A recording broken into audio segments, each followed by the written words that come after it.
Halo sobat semua, selamat datang kembali di channel Pelayan Surga, tempat di mana kisah-kisah penuh makna, keberanian, dan misteri hidup di antara nyata dan legenda. Hari ini, kita akan menyelami sebuah cerita luar biasa dari ujung timur Pulau Jawa dari Tanah Angker yang dikenal dengan mistiknya Banyuwangi. Sebuah kisah tentang seorang nenek sederhana yang tinggal di pinggir hutan bersama kambing-kambing peliharaannya. Namanya Wagiem, atau orang-orang desa dulu memanggilnya Mbah Giem. Rambutnya sudah memutih, jalannya perlahan, dan hidupnya tampak damai seolah waktu berhenti di sekitarnya. Namun siapa sangka, di balik kelembutan itu, tersimpan kekuatan yang mampu mengguncang langit dan bumi.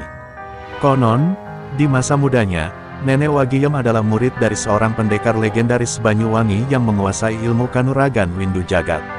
Ia dikenal sebagai wanita berilmu tinggi, tetapi memilih mengasingkan diri setelah suaminya gugur dalam pertempuran melawan kelompok hitam dari Blitar. Sejak saat itu, ia hidup tenang bertani, memelihara kambing, dan sesekali membantu warga desa yang kesulitan. Namun, ketika cucu satu-satunya terbunuh secara keji oleh gerombolan preman dari Blitar pimpinan Amroji, ketenangan itu pun hancur seketika. Amroji bukan orang sembarangan, ia menguasai ilmu hitam rawa rontek, ilmu kebal maut yang hanya bisa ditebus dengan nyawa orang lain setiap kali dirinya bangkit dari kematian. Malam itu, di bawah hujan deras dan kilatan petir, di gubuk tuanya yang sederhana, Nenek Wagiem membuka kembali kitab kuno peninggalan suaminya. Tangan tuanya bergetar, bukan karena takut, melainkan karena amarah dan tekad untuk menuntut keadilan. Dari sinilah, kisah Nenek Wagiem, Api Dendam dari Banyuwangi, dimulai. Sebuah perjalanan epik tentang cinta, kehilangan, dan kekuatan seorang nenek yang menolak tunduk pada kejahatan. Gerimis turun perlahan membasahi tanah desa Sumberjati, Banyuwangi. Suara jangkrik bersahutan dari arah hutan, menciptakan suasana yang sepi namun mencekam. Di sebuah gubuk kecil di tepi ladang, Nenek Wagiem menatap tungku api yang hampir padam. Ia sedang menunggu cucu kesayangannya, Joni, yang belum juga pulang sejak sore. Biasanya, bocah itu selalu pulang sebelum matahari tenggelam, membawa ikan hasil pancingannya dari sungai kecil di ujung desa. Tapi malam ini berbeda, ada sesuatu yang tak biasa di udara, hawa dingin yang terasa bukan hanya dari hujan, tapi juga dari firasat buruk yang merayap di dada sang nenek. Di kejauhan, suara gonggongan anjing menggema panjang. Wagiem menegakkan tubuhnya, matanya yang sudah renta tiba-tiba berkilat, seperti ada cahaya yang memantul dari masa lalu. Ia mengambil selendang tua, menutup kepalanya, lalu melangkah pelan keluar rumah. Joni, panggilnya lirih di bawah rinai hujan. Tak ada jawaban, hanya suara angin yang menghempas dedaunan pisang. Setiap langkah kakinya menimbulkan cipratan air, dan semakin jauh ia berjalan, semakin berat langkah itu terasa, seolah bumi sendiri enggan membiarkannya tahu kebenaran malam ini. Tak jauh dari sungai, ia melihat bayangan orang-orang berkumpul, membawa obor dan senter. Beberapa pria desa tampak berbisik dengan wajah pucat. "Bah, jangan kesini dulu," kata salah satu dari mereka tergesa. Tapi Wagiem tak mendengarkan. Ia terus berjalan, dadanya berdebar kencang. Saat cahaya obor menyorot ke arah tepi sungai, matanya membeku. Tubuh Joni terbujur di atas tanah berlumpur, tubuhnya penuh luka sayatan parang, dan darahnya masih hangat mengalir terbawa air hujan. Suara petir menggema di langit, bersamaan dengan jeritan lirih sang nenek. "Joni!" teriaknya parau, memecah sunyi malam. Ia jatuh berlutut di samping jenazah cucunya, memeluk tubuh kecil yang kini kaku dan dingin. "Kenapa kamu tinggalkan Mbah secepat ini, Le?" Air mata bercampur hujan, menetes di wajah Joni yang pucat. Warga desa hanya bisa menunduk, tak sanggup menatap pemandangan memilukan itu. Malam itu, kesedihan berubah menjadi badai yang bergulung di dalam hati seorang wanita tua. Kepala desa mencoba menenangkan Wagiem. "Kami sudah lapor ke polisi, Mbah. Katanya ini ulah komplotan dari Blitar. Mereka sering meresahkan di sekitar pasar selatan, tapi Wagiem hanya diam. Matanya tidak lagi berair, kini yang mengalir hanyalah amarah yang begitu dalam." Ia mengusap wajah cucunya, lalu berbisik pelan, "Kalau hukum dunia tak bisa membalasnya, biar langit yang menuntut." Kata-kata itu keluar lirih, tapi menggetarkan semua yang mendengarnya. Malam itu, jasad Joni dimandikan dan dimakamkan di samping pohon mangga tua di halaman rumah mereka. Wagiem menyalakan dupa di dekat nisan, duduk bersila dengan tatapan kosong ke tanah basah. Dalam keheningan malam, ia teringat masa kecil Johnny, bocah yang selalu tertawa, yang suka menari di bawah hujan sambil membawa daun kelapa sebagai payung. "Kau terlalu baik untuk dunia sekejam ini, Le," gumamnya dengan suara nyaris tak terdengar. Hujan turun makin deras, seolah langit ikut menangisi kehilangan itu. Di antara kilatan petir, suara aneh terdengar dari kejauhan. Tawa keras, kasar, dan menghina. "Hahaha, bocah itu cuma awal." Suara itu menggema dari arah hutan. Beberapa warga langsung lari ketakutan, tapi Wagiem tetap diam di tempatnya. Matanya perlahan menatap ke arah suara itu, tajam seperti mata elang yang terbangun dari tidur panjang. Ia tahu, malam itu bukan sekadar musibah. Itu adalah panggilan untuk membangkitkan sesuatu yang telah lama terkubur, kekuatan yang dulu ia sembunyikan demi kedamaian. Angin berhembus kencang, meniup api dupa hingga padam. Dalam gelap dan hujan, Wagiem berdiri perlahan. "Kalau itu tantangan," ucapnya dingin, "maka aku terima." Suara petir menyambar, menerangi wajah tuanya yang kini penuh amarah. Di balik kelembutannya, lahirlah kembali sosok pendekar wanita dari Banyuwangi, penjaga keadilan yang akan mengguncang dunia bawah dengan tangannya sendiri. Hujan semalam meninggalkan aroma tanah basah yang menyesakkan dada. Pagi itu, desa Sumberjati tampak muram. Orang-orang masih membicarakan kematian Johnny dengan nada takut dan kasihan, tapi tak seorang pun berani menyebut nama kelompok yang melakukannya. Mereka tahu, itu perbuatan komplotan Amroji, gerombolan preman dari Blitar yang terkenal kejam dan kebal senjata. Sementara di gubuk tua di tepi hutan, nenek Wagiem duduk sendirian di depan tungku yang sudah lama mati. Matanya menatap kosong, tapi pikirannya menelusuri masa lalu, masa ketika ia masih dikenal sebagai Wagiem, sang penakluk angin timur, murid perguruan kuno Windu Jagat. Angin tiba-tiba berembus kencang, membuat tirai anyaman bambu bergetar. Di sudut gubuk, terdapat sebuah peti kayu tua yang sudah tertutup debu.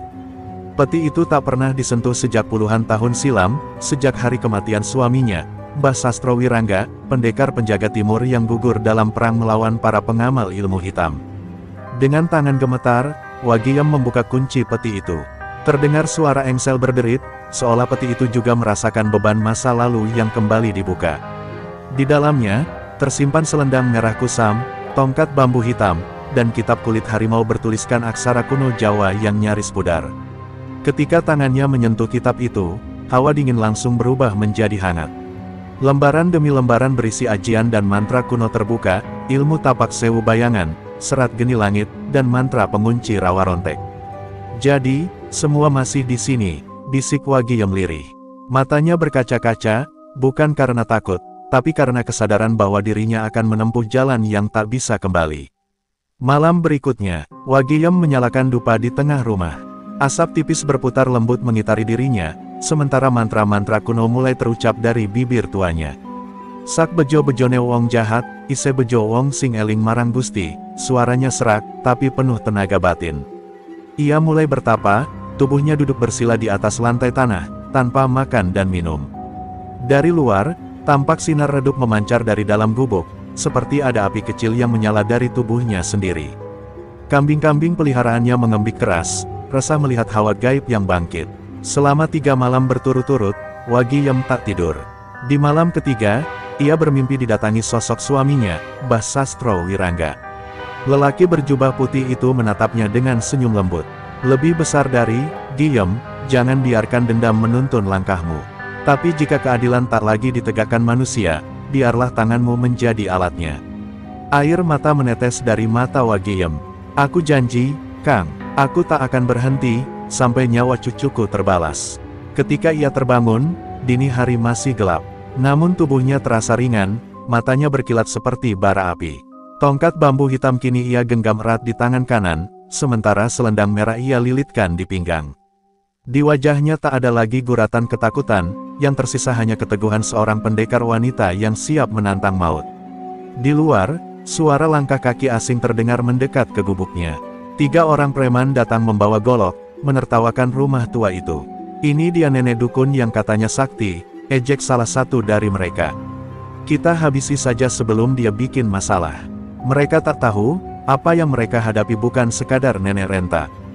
Dalam sekejap, pintu gubuk terbuka dengan suara menggelegar, dan bayangan hitam melesat keluar, menghantam ketiganya dengan kekuatan tak terlihat.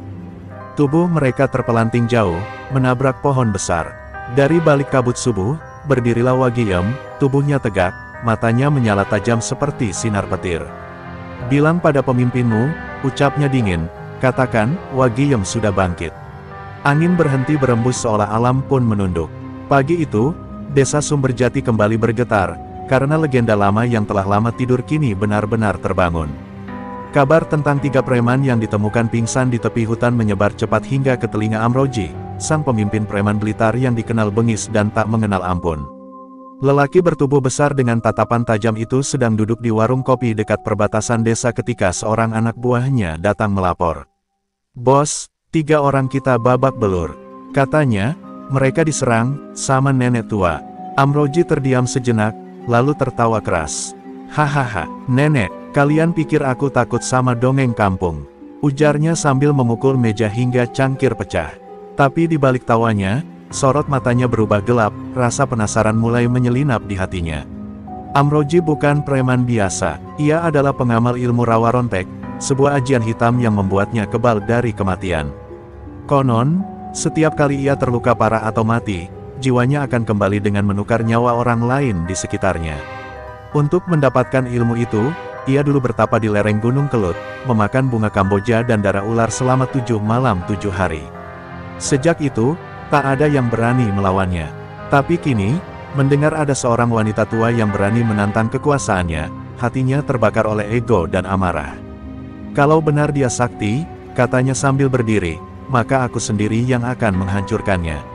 Sore itu, langit Sumberjati mulai memerah. Dari arah barat, konvoi 10 motor dan 2 mobil bak terbuka melaju menembus jalan berlumpur. Asap hitam dari knalpot bercampur dengan debu, menutupi pandangan warga yang ketakutan. Amroji berdiri di atas mobil bak, tubuhnya tegap, dada terbuka memperlihatkan tato ular melilit keris. Ia menatap desa dengan senyum mengejek. "Inilah wilayah baruku," katanya lantang. "Mulai malam ini, semua tunduk pada Amroji." Suaranya bergema ke seluruh penjuru, membuat anak-anak bersembunyi di balik pintu dan para lelaki desa menunduk dalam ketakutan.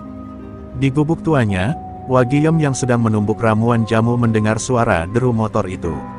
Tangannya berhenti, ia mengangkat wajahnya, menatap ke arah barat. "Dia datang juga," bisiknya pelan. Ia mengambil tongkat bambu hitam dan mengenakan selendang merah di bahunya. Tak ada rasa takut sedikit pun di matanya, hanya ketenangan yang mengerikan, seperti ombak laut yang menunggu saat untuk menghantam karang. Ketika suara deru motor semakin dekat, Wagiem berdiri di depan rumahnya, menghadang jalan dengan langkah pelan namun tegas. Amroji turun dari mobil, menatap wanita tua itu dengan tatapan menghina. "Jadi ini yang mereka sebut Wagiem si sakti," katanya sambil tertawa. "Kau seharusnya di rumah merajut, bukan menantang maut." Tapi Wagiem hanya tersenyum tipis. "Aku tidak menantang maut, nak. Aku hanya menjemputnya untukmu." Kalimat itu membuat seluruh anak buah Amroji terdiam sesaat, hawa udara mendadak berubah dingin, dan suara serangga malam pun lenyap seketika. Tanpa peringatan, salah satu anak buah Amroji maju dengan parang terhunus, menyerang Wagiem dari belakang. Namun dalam sekejap, tubuh pria itu terpental sejauh 5 meter tanpa sempat berteriak. Tongkat bambu hitam di tangan Wagiem tak tampak bergerak cepat, tapi kekuatannya menghantam seperti petir. Para preman terkejut, sementara Amroji menyipitkan mata. "Menarik," katanya pelan. Ia menjentikkan jarinya, memberi tanda kepada seluruh anak buahnya. "Tangkap dia hidup-hidup. Aku ingin tahu dari mana asal kekuatannya." Pertempuran pun pecah. Suara benturan, teriakan, dan hempasan angin memenuhi udara. Wagiem bergerak cepat, tubuhnya seolah bayangan yang menari di antara para penyerang. Satu persatu tumbang tanpa darah, hanya mata mereka yang terbelalak ketakutan. Di tengah kekacauan itu, Amroji melangkah maju. Tubuhnya memancarkan aura merah gelap, tanda ilmu rawa rontek mulai diaktifkan. Ia menatap Wagiem sambil tersenyum sinis. "Kau bukan lawanku, perempuan tua," katanya. "Ilmu ini telah menelan ratusan nyawa." Wagiem menatapnya tajam, lalu menjawab tenang, "Mungkin benar, tapi malam ini, 1 nyawa lagi akan pergi. Dan aku pastikan, itu milikmu." Suara petir mengguntur, angin berputar kuat di antara mereka. 2 kekuatan besar kanuragan putih dan ilmu hitam rawa rontek mulai saling menatap, saling menakar. Dan malam itu, di bawah langit Banyuwangi yang bergemuruh, takdir mulai menulis bab baru, perang antara dendam dan keserakahan. Langit di atas sumber jati berubah muram. Awan hitam bergulung menutupi bulan, sementara petir berkelebat di antara pepohonan. Di tengah lapangan berlumpur itu, Nenek Wagiem berdiri tegak dengan tongkat bambu hitamnya, menatap tajam ke arah Amroji yang kini memancarkan aura merah darah. Angin berputar di sekeliling mereka, membawa aroma besi dan kemenyan yang menyengat. Suasana seolah menahan napas, menunggu ledakan yang akan terjadi kapan saja. Para preman Amroji bersembunyi di balik batu, Neri menyaksikan dua kekuatan gaib yang hendak saling menghancurkan. Amroji melangkah maju, senyumnya menyeringai lebar. Kau pikir tongkat dan doa-doa kuno itu bisa melawan rawa rontekku? Suaranya berat, bergema seperti dua suara dalam satu tubuh. Matanya yang merah menyala menatap tajam. Ia merentangkan tangannya, dan seketika hawa panas menyebar ke seluruh arah. Tanah retak, daun-daun bergetar. Namun Wagiem tak bergeming. Ia hanya menutup mata, menghela napas panjang, lalu melangkah 3 langkah ke depan. Aku tidak berdoa untuk menang, ujarnya tenang. Aku hanya memohon agar keadilan cucuku tiba malam ini. Dengan teriakan keras, Amroji menghantam tanah dengan kedua tangannya. Ledakan energi menghantam ke arah Wagiem, menimbulkan gelombang angin yang memporak-porandakan pohon sekitar. Tapi dalam sekejap, tubuh Wagiem lenyap, berganti menjadi puluhan bayangan yang berputar cepat di sekitar Amroji. Tapak sewu bayangan, gumam salah satu preman yang masih mengintip dari jauh. Bayangan-bayangan itu menyerang bersamaan, menciptakan suara desir angin seperti ribuan cambuk menghantam udara. Amroji berteriak marah, melindungi diri dengan lapisan aura merahnya. Dari dalam pusaran angin itu, terdengar suara Wagiem menggema, "Kau bunuh cucuku, Amroji." Sekarang rasakan tangisan langit Banyuwangi. Tongkatnya menebas udara, dan dari ujungnya keluar kilatan cahaya biru. Petir menyambar ke arah Amroji, menghantam tubuhnya dengan keras hingga ia terlempar ke tanah. Tapi bukannya mati, ia malah tertawa, suara tawanya berat, serak, dan menggema panjang. Luka di tubuhnya menutup sendiri, dan matanya memerah semakin gelap. "Hahaha, kau kira aku manusia biasa? Aku tak bisa mati, nenek. Rawa rontek memberiku kehidupan tanpa akhir." Wagiem menatapnya tajam, menyadari sesuatu yang lebih dalam. Setiap kali Amroji terluka, seekor burung mati jatuh dari langit, dan di kejauhan terdengar tangisan bayi. Ia tersentak. "Jadi itu harga dari rawa rontekmu, nyawa orang tak bersalah," gumamnya penuh ngeri. Ia menggenggam tongkatnya lebih erat, wajahnya berubah murka. "Kau mencuri kehidupan dari yang tak bersalah, Amroji. Kau bukan manusia, kau iblis." Kalimat itu menggema bersamaan dengan petir yang menyambar di langit, membuat suasana semakin mencekam. Amroji bangkit perlahan, darah menetes dari bibirnya tapi ia tersenyum. "Kalau aku iblis, maka malam ini, surga akan terbakar olehku." Ia berlari cepat ke arah Wagiem, tubuhnya seperti bayangan merah membelah udara. Namun kali ini, Wagiem tidak menghindar. Ia menancapkan tongkatnya ke tanah dan menutup mata, mengalirkan tenaga dalamnya ke bumi. Dari bawah kakinya, cahaya biru menyala, membentuk lingkaran besar dengan simbol-simbol kuno. Angin berputar makin cepat, membuat rambut putih Wagiem berkibar seperti api suci. Benturan pun tak terelakkan. Dua kekuatan saling bertemu di tengah lingkaran cahaya, merah dan biru berpadu, menghasilkan ledakan besar yang mengguncang bumi. Para preman berteriak ketakutan, sebagian lari tunggang langgang. Suara ledakan itu terdengar hingga ke bukit seberang. Saat debu mereda, Amroji dan Wagiem sama-sama terengah. Tapi di mata Wagiem kini menyala sesuatu yang belum pernah muncul sebelumnya, api dendam yang telah berubah menjadi kekuatan murni. "Pertarungan ini baru dimulai, Amroji," katanya dengan suara bergetar tapi tegas. "Kau boleh kebal terhadap maut, tapi tak ada yang kebal dari kutukan doa seorang nenek yang kehilangan cucunya." Amroji terdiam sesaat, lalu tertawa lirih. "Baiklah, nenek, kita lihat siapa yang akan menang, doamu atau nerakaku." Dan malam itu, petir terus menggema di langit Banyuwangi, seolah para dewa sendiri sedang menonton duel dua jiwa yang tak sudi menyerah pada takdir. Ledakan cahaya merah dan biru dari benturan dua kekuatan itu membuat seluruh desa Sumberjati bergetar. Pohon-pohon tumbang, genteng rumah beterbangan, dan suara gonggongan anjing bercampur dengan teriakan burung hantu dari kejauhan. Di tengah pusaran itu, Nenek Wagiem berdiri dengan tubuh bergetar namun matanya menyala penuh tekad. Tubuh Renta itu memancarkan sinar kebiruan dari pori-porinya, sebuah tanda bahwa ilmu kanuragan suci tapak langit telah dibangkitkan sepenuhnya. Sementara di sisi lain, Amroji tertawa dalam darah, dikelilingi kabut hitam pekat yang menjelma menjadi wajah-wajah arwah yang berteriak kesakitan.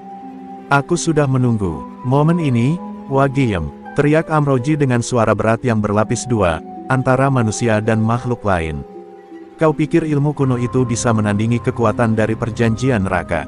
Dari tubuhnya, keluar ular-ular hitam melata di tanah, menyisakan bau busuk seperti bangkai terbakar. Ular-ular itu melompat ke arah Wagiem, berubah menjadi asap hitam yang melilit tubuhnya. Namun Wagiem menutup matanya dan menggumamkan mantra. Sinar pancar jagat, terangilah kegelapan ini. Dalam sekejap, cahaya biru meledak dari tubuhnya, membakar semua ular itu menjadi debu. Wajah Amroji seketika berubah beringas. Ia menatap langit dan memanggil sesuatu yang lebih besar. Dari kegelapan di belakangnya muncul bayangan raksasa tanpa wajah, tubuhnya berisi kepala-kepala manusia yang menjerit minta tolong. Bayangan itu adalah hasil dari ilmu hitam tingkat tinggi, Panglimunan Roh, sebuah ilmu terlarang yang memakan nyawa manusia untuk kekuatan abadi. Para warga yang melihat dari kejauhan menjerit ketakutan, berlarian meninggalkan rumah, sementara petir terus menyambar tanpa henti. Kau berani menantang neraka, nenek tua. Sekarang lihat bagaimana roh cucumu pun akan menjadi bahan bakar kekuatanku. Mendengar itu, mata Wagiem memerah, air matanya jatuh tanpa suara. Kau sudah mencabut nyawa tanpa dosa, dan kini kau ingin menodai arwah cucuku. Tangannya bergetar, namun bukan karena takut, melainkan karena amarah seorang ibu yang kehilangan segalanya. Ia menghantam tongkatnya ke tanah, menciptakan getaran keras hingga batu-batu melayang. Dari balik tanah, muncul sinar putih berbentuk bunga teratai, memancar ke langit. Aku tidak akan biarkan roh cucuku tersentuh oleh tanganmu, Amroji. Aku bersumpah atas nama tanah sumber jati. Pusaran energi suci melingkupi tubuh Wagiem, rambut putihnya berkibar, matanya kini menyala putih sepenuhnya. Ia melangkah perlahan ke arah Amroji, setiap langkahnya meninggalkan bekas bercahaya di tanah. Amroji berteriak marah dan melepaskan bayangan raksasanya. Makhluk itu mengaum, meluncur ke arah Wagiem, membuka rahangnya lebar-lebar. Namun sebelum sempat menyentuh, bunga teratai di tanah tiba-tiba mekar sempurna dan menyemburkan sinar putih ke langit. Sinar itu menembus tubuh bayangan raksasa dan menghancurkannya menjadi abu, sementara Amroji menjerit keras, tubuhnya terbakar cahaya suci itu. Namun Wagiem pun hampir kehabisan tenaga. Tubuhnya goyah, darah menetes dari mulutnya. Ia tahu, ilmu kanuragan suci tapak langit hanya bisa digunakan satu kali dengan konsekuensi besar, jiwa penggunanya akan ikut terkuras. Tapi ia tersenyum, menatap tubuh Amroji yang kini berlutut, separuh wajahnya terbakar, namun belum mati. Belum cukup, katanya dengan napas tersengal. Kau belum mati, karena iblis di dalammu belum dilepaskan sepenuhnya. Amroji merangkak, menatap Wagiem dengan mata merah yang kini mulai memudar. Kau tak akan pernah bisa membunuhku, aku, abadi. Tapi sebelum ia sempat bangkit, Wagiem menancapkan tongkatnya ke dada tanah sekali lagi.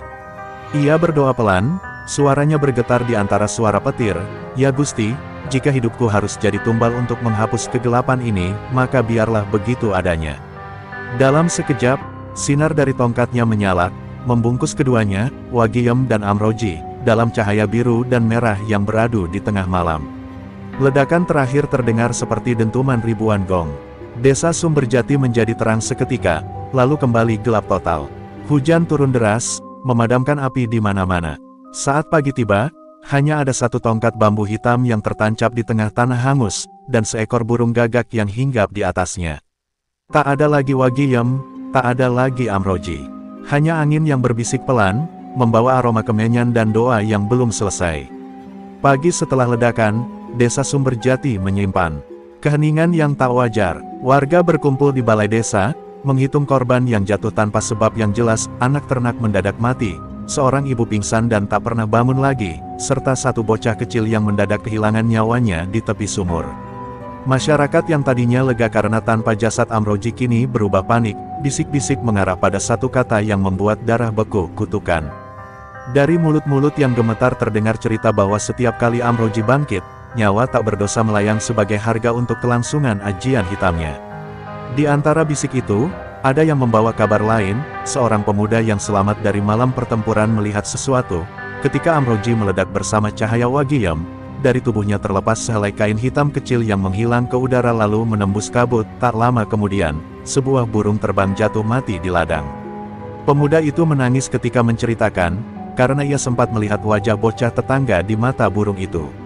Kengerian itu merayap cepat, bukan hanya Amroji yang harus dihadapi, melainkan rantai kutukan yang menjerat desa setiap kali ajian itu aktif. Wagiyem, jika memang masih ada, tidak tampak dimanapun. Hanya tongkat bambu hitam yang tertancap, dan selendang merah yang robek terbawa angin. Namun dari sisa-sisa tenaga yang menyebar di tanah hangus, beberapa orang tua yang kenal ilmu lama menangkap gema mantra. Dari gema itulah muncul petunjuk mengerikan, rawa rontek memang menukar nyawa. Bukan sekadar dongeng, setiap kebangkitan Amroji akan menuntut nyawa tak berdosa di sekitarnya, membangun kekebalan yang makin kuat. Desa kini berdiri di ambang kehancuran, jika kutukan tak diputus, jumlah korban akan terus bertambah. Di tengah kepanikan itu, seorang sesepuh desa membuka kembali catatan-catatan lama perguruan Windu Jagat, catatan yang dahulu disimpan Mbah Sastro Wirangga. Tangan tua itu membaca dengan suara gemetar tentang satu jalan yang sangat berbahaya, ajian serat geni langit, sebuah ajian yang mampu membakar roh jahat sampai ke akarnya, menghancurkan perjanjian neraka yang mengikat jiwa manusia. Namun catatan itu juga memperingatkan dengan tegas, penggunaan ajian ini menuntut pengorbanan nyawa sang pemakai. Jika tidak ada pertolongan ilahi, nyawa itu akan terkikis oleh api suci yang dipanggilnya sendiri. Mendengar itu, warga terbelah. Ada yang menyerukan agar mencari cara lain, menunggu bantuan dari luar, atau bahkan menyerahkan masalah pada aparat. Tapi ada juga yang menatap tongkat bambu hitam dengan keyakinan samar bahwa hanya satu jalan tersisa, melacak keberadaan Amroji yang mungkin masih terikat kutukan, lalu memutus rantai itu dengan serat geni. Di antara mereka, nama Wagiyem terus disebut. Apakah ia masih hidup? Jika hidup, apakah ia sanggup memanggil ajian yang begitu berbahaya? Rasa rindu pada sosok nenek yang melindungi berubah menjadi harap dan ketakutan. Malamnya, di tepi gubuk yang hangus, ada tanda-tanda bahwa kekuatan lama belum benar-benar pudar. Lilin-lilin kecil menyala sendiri, suara bisik-bisik mantra terdengar samar dari balik pepohonan, dan bau kemenyan melayang tanpa sumber. Seorang pemuda pemberani, cucu dari salah satu murid perguruan Windu Jagat, menemukan secarik kertas tersembunyi di bawah batu nisan sementara, tulisan huruf tua dari tangan Wagiyem yang menyiratkan rencana. Dalam coretan itu tertulis singkat, jika aku tak kembali, cari serat geni langit. Jangan biarkan kutukan memakan desa. Tangan pemuda itu gemetar membaca, pesan itu adalah warisan tugas sekaligus beban. Keputusan pun harus dibuat. Waktu tidak berpihak, setiap detik berlalu mungkin menambah daftar korban. Beberapa warga yang tahu cara berdoa dan tirakat mulai berkumpul di gubuk tua, menyalakan dupa, memohon petunjuk. Mereka sepakat, harus ada yang berani melakukan tirakat, membuka jalan bagi serat geni namun dengan persiapan pengamanan rohani agar pengorbanan tak sia-sia. Sementara itu, kelompok pencari disiagakan untuk melacak tanda-tanda kebangkitan Amroji. Apakah ia benar-benar musnah, atau hanya tersembunyi menunggu kesempatan untuk kembali? Di balik semua itu, ada perasaan getir yang menggantung di udara. Jika yang memutus kutukan harus mengorbankan nyawanya sendiri, apakah warga akan rela kehilangan seorang pahlawan lagi demi menyelamatkan banyak nyawa? Di bawah sinar bulan yang pucat, desa Sumberjati memohon pada langit, berikan tanda, berikan cara yang tak membiarkan nyawa tak bersalah terus melayang. Dan di sanubari beberapa orang, satu keyakinan muncul perlahan, jika Wagiyem masih hidup, ia mungkin memilih jalan itu sendiri sebab bagi seorang nenek yang kehilangan cucu, tak ada harga yang terlalu mahal untuk menebus keadilan. Langit sore di kaki Gunung Raung berwarna merah darah. Kabut tipis menutupi pepohonan pinus, dan udara di sana begitu sunyi hingga hanya suara dedaunan jatuh yang terdengar. Dalam keheningan itu, tampak sosok Renta berjalan terlatih, nenek Wagiyem. Selendang merahnya yang telah lusuh kini melilit erat di bahunya, sementara tongkat bambu hitam yang dulu menebar badai kini menjadi penopang langkahnya. Meski tubuhnya lemah, tatapan matanya menyala seperti bara yang belum padam. Ia tahu, inilah perjalanan terakhirnya, perjalanan menuju semedi paling sakral di puncak Raung, tempat para leluhur Windu Jagat dulu menyatu dengan alam dan api. Malam pertama tirakat dimulai dengan angin yang menjerit dari lereng gunung. Wagiyem duduk bersila di atas batu besar, menutup mata, dan mulai membaca mantra pembuka. Suara langkah hewan-hewan malam mengelilinginya, tapi tak satu pun berani mendekat. Di sekelilingnya, api unggun kecil menyala tanpa bahan bakar, hanya dari getaran energi yang keluar dari tubuhnya sendiri. "Sak lawas-lawas sepeteng, mesti ana cahya sing ngenteni," bisiknya perlahan. Ia tak makan, tak minum, tak bergerak. Hanya napas pelan yang menandakan bahwa tubuh tua itu masih bertahan di dunia manusia. Malam kedua lebih berat, hujan mengguyur deras, dan petir menyambar dari arah barat gunung. Suhu turun drastis, tapi Wagiyem tetap bersila. Setiap tetes hujan yang menyentuh kulitnya langsung menguap, seolah tubuhnya menyimpan bara dari dalam. Namun di tengah keheningan itu, muncul suara lirih memanggilnya. "Giyem," suara itu lembut, dalam, dan penuh kerinduan. Ketika membuka mata, ia melihat bayangan samar sosok Mbah Sastro Wirangga, suaminya, berdiri di depan. Lelaki berjubah putih itu tersenyum, seperti dulu saat mereka masih muda dan berlatih bersama di tepi sungai. "Kau masih menempuh jalan yang berat, istriku," ucapnya lembut. Air mata Wagiyem jatuh tanpa bisa ditahan. "Aku tidak punya pilihan, Kang. Rawa rontek itu belum musnah. Setiap kebangkitannya memakan nyawa orang tak bersalah. Aku harus memutus rantainya, meski nyawaku taruhannya." Mbah Sastro menatapnya dalam-dalam. "Jangan biarkan dendammu menelan kemanusiaanmu, Giyem.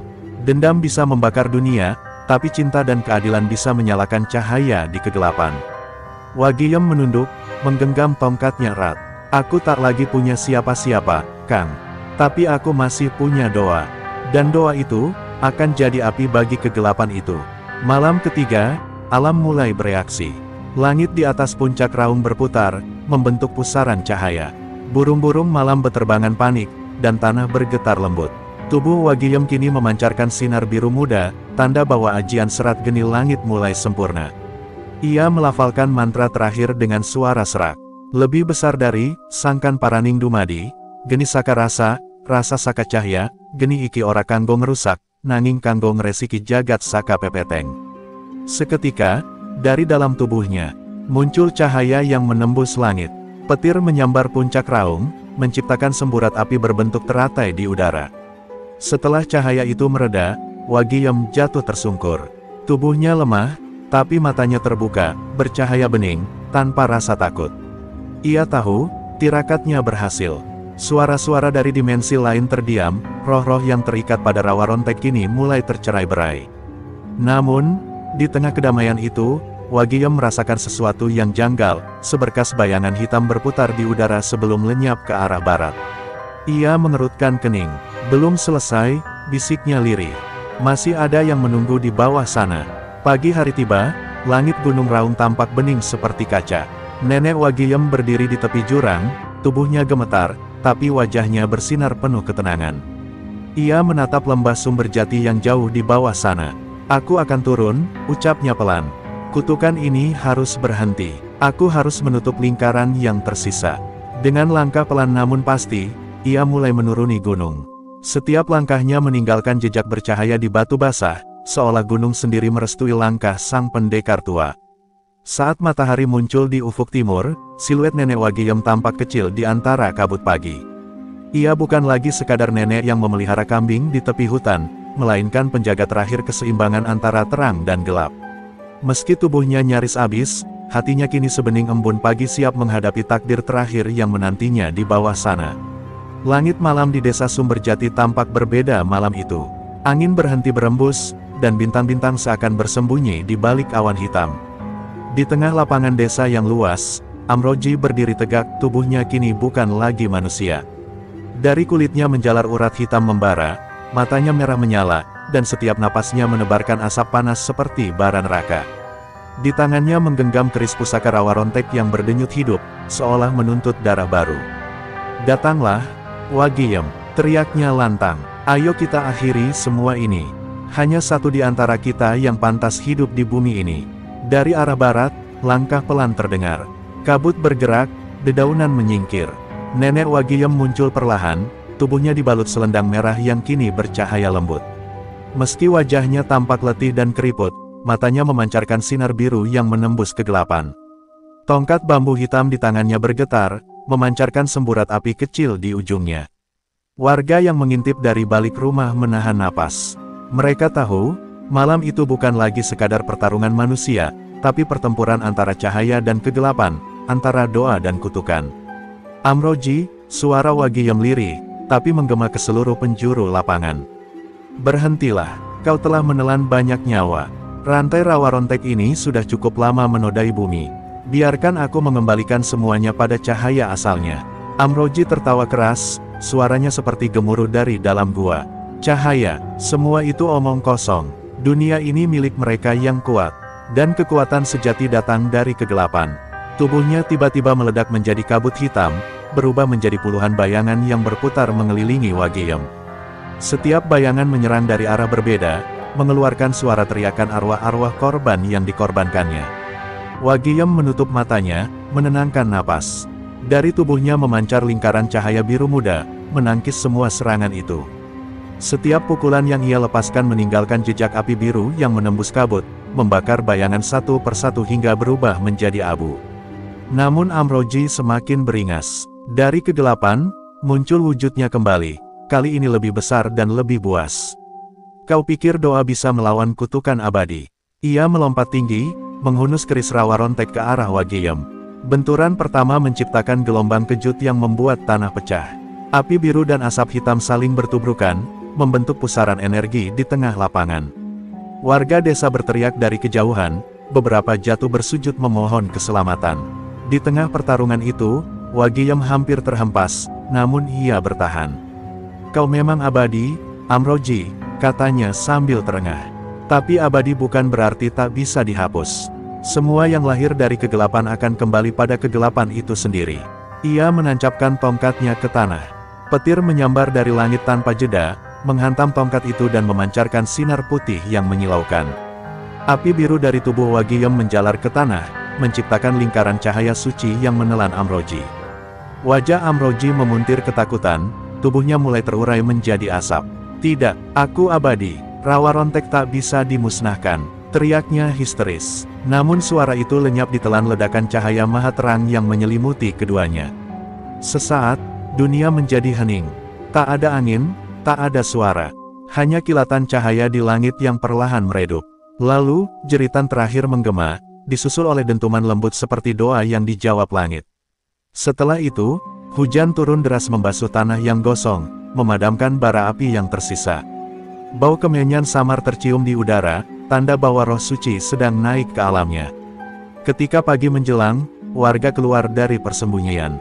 Di tengah lapangan, hanya ada tongkat bambu hitam yang tertancap di tanah, mengeluarkan asap putih tipis, dan selendang merah tergeletak di sampingnya. Tidak ada jasad, tidak ada darah. Namun tanah di sekitar tongkat itu berkilau lembut, membentuk pola teratai bercahaya biru, simbol bahwa ajian serat geni langit telah menutup lingkaran kutukan rawa rontek untuk selamanya. Mereka semua tahu, Nenek Wagiyem telah menepati janjinya. Ia pergi bukan sebagai manusia biasa, tapi sebagai penjaga suci yang menyerahkan hidupnya demi menebus dosa dunia. Dan sejak malam itu, setiap kali hujan turun di Sumber Jati, warga sering melihat cahaya biru menari di atas ladang seolah roh Wagiyem masih menjaga desanya dari bayangan kegelapan yang mencoba kembali. Pagi itu, langit Sumber Jati terasa janggal. Kabut tipis menggantung di antara pepohonan, dan embun yang jatuh di daun terasa lebih dingin dari biasanya. Warga desa berjalan perlahan menuju lapangan, tempat cahaya semalam mengguncang bumi. Saat mereka tiba, pandangan semua mata tertuju pada satu hal, tongkat bambu hitam yang masih tertancap tegak di tanah, di sekitarnya hanya ada abu hitam bertebaran. Tidak ada jasad Amroji, tidak pula tubuh Nenek Wagiyem. Hanya keheningan yang menyelimuti, seolah alam sendiri sedang berkabung. Beberapa warga menangis pelan, sementara yang lain bersujud, menyentuh tanah yang kini terasa hangat dan beraroma harum seperti dupa. Dia sudah pergi, bisik seorang lelaki tua dengan mata berkaca-kaca. Wagiyem menepati janjinya, ia menutup kutukan dengan nyawanya sendiri. Sejak saat itu, tongkat bambu itu dijaga dan tak seorang pun berani mencabutnya. Mereka percaya, di sanalah tempat roh Wagiyem bersemayam, menjadi penjaga batas antara dunia manusia dan dunia gaib. Hari-hari berlalu, dan keajaiban mulai terasa. Preman-preman yang dulu menindas para pedagang lenyap tanpa jejak. Tak ada lagi perkelahian, tak ada lagi makhluk-makhluk hitam berkeliaran di malam hari. Bahkan hewan-hewan ternak yang dulu sering mati mendadak kini hidup tenang. Desa Sumberjati berubah menjadi tempat yang damai, seperti mendapatkan berkah baru. Warga pun mulai menyebut malam pertempuran itu sebagai malam pemadam api, hari di mana kegelapan benar-benar padam dari tanah mereka. Namun, ketenangan itu bukan tanpa misteri. Beberapa kali, warga yang berjalan di malam hari bersumpah melihat bayangan seorang nenek di tepi hutan, membawa lentera kecil yang bercahaya biru. Langkahnya pelan, wajahnya samar, tapi senyumnya tenang. Setiap kali bayangan itu muncul, anjing-anjing berhenti menggonggong, dan angin berhenti berembus. Mereka tahu, itu bukan bayangan biasa, itu adalah Wagiem, sang penjaga malam. Suatu malam bulan purnama, seorang anak kecil tersesat di kebun tebu. Ia menangis ketakutan, tak tahu jalan pulang. Namun tiba-tiba, cahaya biru muncul dari balik pepohonan. Seorang nenek tua datang mendekat, memegang lentera. "Jangan takut, cucu," katanya lembut. Anak itu diantar pulang, dan ketika warga mencari sang nenek, tak ada seorang pun yang ditemui. Hanya jejak kaki kecil yang membara biru di atas tanah, yang perlahan menghilang saat fajar menyingsing. Sejak itu, setiap kali bencana hampir datang, seperti badai besar, kebakaran, atau banjir, lentera biru sering tampak di perbatasan desa, bergoyang perlahan seolah memberi peringatan. Para tetua percaya bahwa Wagiem tidak pernah benar-benar pergi. Api di jiwanya memang telah padam di dunia, namun cahayanya berpindah menjadi pelita bagi mereka yang tersesat dalam kegelapan. Ia bukan lagi manusia, melainkan legenda hidup yang dijaga alam. Tahun demi tahun berlalu, tongkat bambu itu kini diselimuti lumut dan bunga liar. Namun setiap kali warga membersihkan lapangan untuk upacara sedekah bumi, tongkat itu selalu tampak bersih sendiri, seolah disentuh tangan tak kasat mata. Dan pada malam yang sunyi, ketika angin membawa suara-suara lembut dari hutan, sering terdengar bisikan yang menenangkan. "Selama kau menjaga kebaikan, aku akan tetap di sini." Kini, nama Wagiem menjadi legenda yang tak pernah dilupakan. Anak-anak tumbuh mendengar kisah keberaniannya, orang tua menanamkan nilai pengorbanannya, dan seluruh desa hidup dalam kedamaian yang ia tinggalkan. Api yang dulu membakar, kini padam, bukan karena kalah, tapi karena telah berubah menjadi cahaya yang abadi. Dan di setiap sinar lentera yang bergoyang di malam hari, jiwa Wagiem masih berkelana, menjaga Sumberjati selamanya. Waktu terus berjalan, puluhan tahun telah berlalu sejak malam ketika langit Sumberjati diselimuti cahaya petir dan api biru. Desa kecil itu kini berubah menjadi tempat yang makmur dan tenteram. Anak-anak berlarian di jalan tanah yang dulu menjadi medan pertempuran, sementara orang tua duduk di serambi rumah sambil bercerita tentang masa lalu. Di antara cerita yang paling sering diulang, tak ada yang lebih dihormati daripada kisah nenek Wagiem, sang penjaga desa yang mengorbankan hidupnya demi kedamaian. Setiap bulan Suro, warga berkumpul di lapangan tempat tongkat bambu itu dulu berdiri. Mereka menyalakan 1000 lentera kecil yang bercahaya biru, simbol dari api Wagiem yang tak pernah padam. Udara malam dipenuhi aroma dupa dan bunga kenanga, sementara suara gamelan mengalun lembut. Para tetua desa menceritakan kembali kisah Wagiem dengan penuh rasa haru, agar generasi muda tak pernah lupa bahwa keberanian dan kasih sayang bisa lahir dari hati seorang nenek sederhana. Di pinggir hutan, tak jauh dari sumber mata air yang dulu menjadi tempat Wagiem bersemedi, berdiri batu nisan tua berlumut. Di atasnya tertulis pesan sederhana namun tajam, tulisan tangan yang diyakini berasal dari Wagiem sendiri. "Jangan sakiti hati seorang nenek, karena doa dan dendamnya bisa mengguncang langit." Kalimat itu menjadi peringatan abadi bagi siapapun yang datang, sekaligus pelajaran tentang kekuatan batin seorang perempuan tua yang hidupnya mungkin sunyi, tapi jiwanya menyala lebih terang dari api neraka. Dari waktu ke waktu, banyak orang datang dari luar daerah, bahkan dari negeri seberang untuk berziarah. Ada yang datang mencari berkah, ada pula yang sekadar ingin melihat tempat di mana legenda lahir. Mereka menyalakan dupa, menunduk diam, dan seringkali merasakan angin lembut berhembus dari arah hutan. Dalam hening itu, beberapa mengaku mendengar suara wanita tua berbisik lembut. "Lindungilah yang lemah, seperti aku dulu melindungi kalian." Kisah Wagiem lalu menyebar luas, menjadi bahan pentas ketoprak, film rakyat, hingga legenda lisan di sekolah-sekolah. Tapi bagi warga Sumberjati, ia bukan sekadar cerita. Ia adalah roh penjaga, pelindung yang hadir setiap kali bahaya mengintai.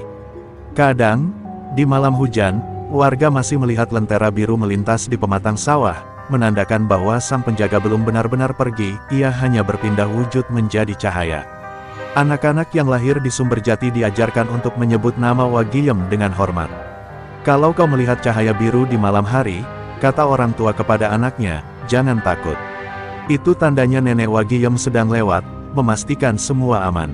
Maka, ketakutan berubah menjadi ketenangan, dan legenda berubah menjadi pelindung jiwa bagi seluruh desa. Kini, di tengah dunia yang semakin modern, nama Wagiem tetap hidup. Ia menjadi simbol keberanian seorang wanita desa, lambang keadilan dan kasih tanpa pamrih.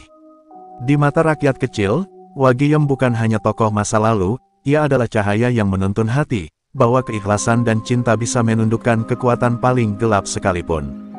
Dan ketika malam sunyi datang, hanya suara jangkrik dan desir angin terdengar, warga tahu, di antara pepohonan yang bergoyang perlahan, nenek Wagiem masih berjaga, menjaga kedamaian dengan lentera biru abadi di tangannya. Terima kasih telah menonton dan menemani perjalanan kisah kami di channel Pelayan Surga. Setiap like, komentar, dan dukungan dari kalian adalah cahaya yang menyemangati kami untuk terus berkarya. Semoga kebaikan, keberanian, dan kebijaksanaan selalu menyertai langkah kalian setiap hari. Jangan lupa terus dukung channel Pelayan Surga dengan like, komentar, dan subscribe, agar kita bisa terus menghadirkan cerita inspiratif, penuh aksi, dan pelajaran hidup yang berharga. Semoga setiap kisah yang kami bagikan membawa manfaat, motivasi, dan kebahagiaan bagi kalian semua. Doa terbaik kami untuk kalian, semoga Allah Subhanahu wa Ta'ala senantiasa melindungi, memberkahi, dan menuntun setiap langkah kalian menuju kebahagiaan, keselamatan, dan kesuksesan. Tetaplah berani, tetaplah beriman, dan terus sebarkan kebaikan dimanapun kalian berada.